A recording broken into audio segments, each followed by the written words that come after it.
Le fruit de l'esprit, c'est l'amour, la joie, la paix, la patience, la bonté, la bénignité, la fidélité, la douceur, la tempérance. Galates 5, 22. Lorsque nous vivons dans la jouissance de la plénitude de Dieu, c'est le fruit que nous portons. C'est le fruit auquel Jésus fait allusion lorsqu'il parle à ses disciples. Très souvent, les gens se trompent sur les œuvres qu'ils doivent accomplir pour Christ pour porter du fruit. Mais nous avons à nous souvenir que notre Seigneur est plus attaché à ce que nous sommes qu'à ce que nous faisons pour lui.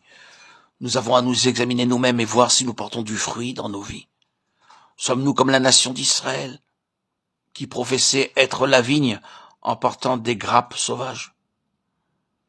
Un aspect des plus importants est le nom collectif singulier fruit. Ce n'est pas fruit au pluriel, le fruit de l'esprit, et tout en un. Cela suggère beaucoup de caractéristiques vues dans une vie vertueuse. Cela ne peut pas être partagé par différentes personnes. Comme les nombreux quartiers d'une orange, l'amour, la joie, la douceur et les autres caractéristiques de l'esprit se retrouvent dans une personne. Des dons spirituels doivent être partagés. Nous n'avons pas tous le même don. L'un a un don d'enseigner, un autre d'évangéliser, un autre le don de guérison, un autre don. Mais lorsqu'il s'agit de porter du fruit, cela ne peut pas être partagé. Tout doit se retrouver dans la même personne. C'est ce que Dieu recherche. Ces 9 caractéristiques de l'esprit peuvent être résumées en un seul mot. L'amour. Elles sont toutes la manifestation de l'amour.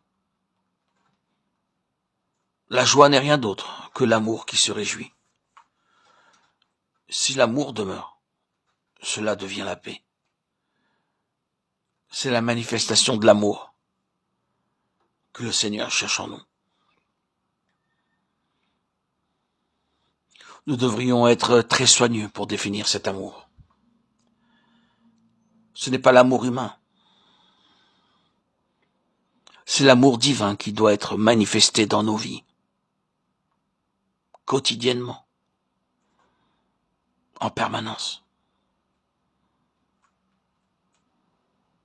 Que ce soit à notre coucher, à notre lever, dans notre propre sommeil, en communion avec l'Esprit de Dieu. Vivre, être en état d'amour. Nous ne pouvons pas le produire nous-mêmes. C'est le fruit de l'Esprit. Lui seul